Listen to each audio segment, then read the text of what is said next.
Hello बच्चों, कैसे हो? ठीक है, चलिए बहुत अच्छी बात है। चलिए अब हम लोग सीखते हैं सिंपल प्रेजेंट का। हम लोग पैसिव बनाना सीख रहे थे ना, पैसिव बनाना सीख रहे थे।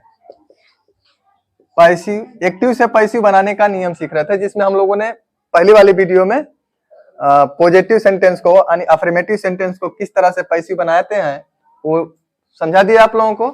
अब इस वीडियो में चलते हैं सिंपल प्रेजेंट के निगेटिव के बारे में बात करते हैं। तो सबसे पहले नोट कर लेते हैं निगेटिव सेंटेंस का पैसिव बनाने का रूल। निगेटिव को कैसे पैसिव बनाएंगे तो देखते हैं। ऊपर लिखते हैं एक्टिव। एक्टिव का सेंटेंस का रूल यहां पर होगा और यहीं पर हो जाएगा पैसिव का। पैसिव का अब एक्टिव में क्या होता है, सिंपल प्रेजेंट के निगेटिव सेंटेंस का जो एक्टिव होता है उसमें सबसे पहले क्या लिखते हैं, सब्जेक्ट। अब देखिए ध्यान दीजिए, सब्जेक्ट सिंगुलर होगा तो हम लोग हेल्पिंग वर्ब क्या लगाते हैं, डज। और सब्जेक्ट प्लूरल होता है तो डू। उसके बाद निगेटिव वर्ड लगाते हैं, नॉट। उसके बाद वर्ब का फर्स्ट फॉर्म। उसके बाद अदर चीजें जैसे ऑब्जेक्ट है, ऑब्जेक्ट को लिखेंगे। उसके बाद फुल स्टॉप लगा देते हैं। ये तो रूल है किसका भाई, यह रूल है सिंपल प्रेजेंट के निगेटिव का। एक्टिव रूल है ये। इस पर हम लोग पढ़े हैं ना, टेंस जब हम लोग पढ़ रहे थे तो इस पर बढ़िया से चर्चा किए थे। अब बात आती है कि सर इसके सेंटेंस को हम लोग पहचानेंगे कैसे। तो पहचानने के देखो, पॉजिटिव में क्या था कि V1 और V5 से पहचान रहे थे।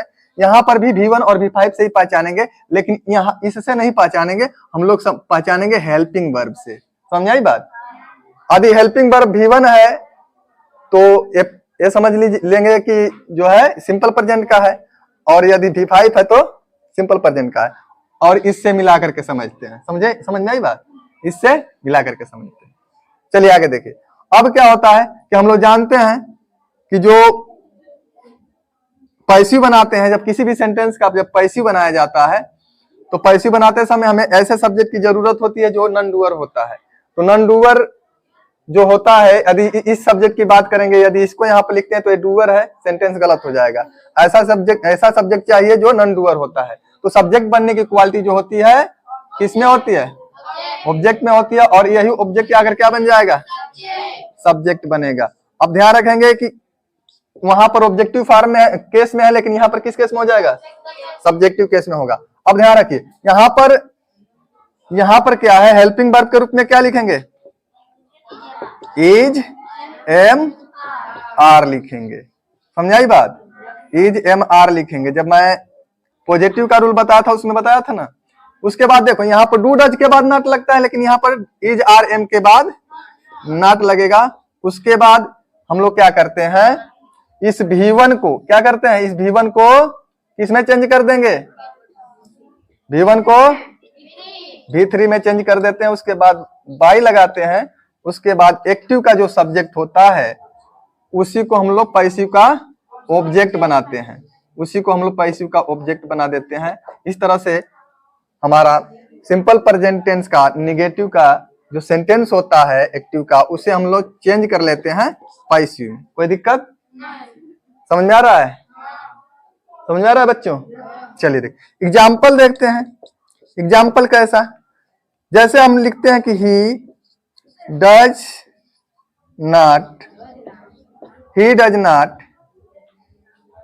Eat meat.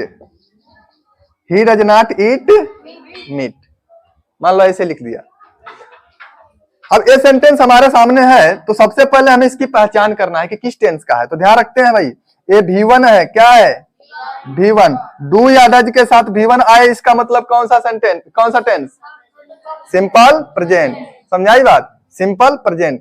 अब ये सिंपल प्रेजेंट का जो है निगेटिव सेंटेंस है, तो हम लोगों को सिंपल प्रेजेंट के निगेटिव सेंटेंस को किस प्रकार से पैसिव में बदलना चाहिए, इस रूल पर ध्यान देंगे। समझ में आई बात, इस रूल पर ध्यान देंगे। चलिए भाई, यह सब्जेक्ट पहले लिखना है पैसिव, यहां पर लिख लेते हैं पैसिव। पैसिव लिख लिए।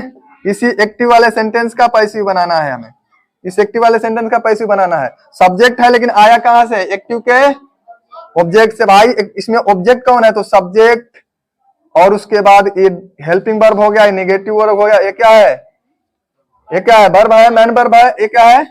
ऑब्जेक्ट। तो यही ऑब्जेक्ट क्या बन जाएगा? पैसिव का सब्जेक्ट बनेगा और मीट हो जाएगा। अब बताइए मीट के पहले आर्टिकल क्यों नहीं लगता है? क्योंकि ये मटेरियल नाउन है। क्या है? मटेरियल नाउन के पहले आर्टिकल नहीं लगाते हैं। तो लोग बहुत सारे कर देते हैं ए लगा देंगे, द लगा देंगे ना। तो द लग भी सकता है क्योंकि वो डिफिनिट के लिए आता है, लेकिन ए तो लगेगा ही नहीं। समझ में आई बात? तो कह रहा है कि मीट। अब हमने सब्जेक्ट लिखा, हमें क्या चाहिए? हेल्पिंग वर्ब चाहिए। अब इन तीनों में से कौन सी हेल्पिंग वर्ब काम करेगी यहाँ? इज, क्योंकि मीट क्या है? सिंगुलर है। उसके बाद निगेटिव वर्ड नॉट, उसके बाद वर्ब का थर्ड फॉर्म तो ये ईट है, ईट का क्या हो जाएगा? ईटेन, ईट का। उसके बाद बाई लगाए, लगा दिए। उसके बाद यहाँ पर एक्टिव का जो सब्जेक्ट है या जा करके पैसिव का ऑब्जेक्ट बनेगा। तो ही का ऑब्जेक्ट क्या होता है? हिम। फुल स्टॉप लगा देंगे। इस तरह से बन करके पैसिव तैयार हो गया। कोई दिक्कत? समझ में आया? वेरी गुड, नोट कर लीजिए फटाफट।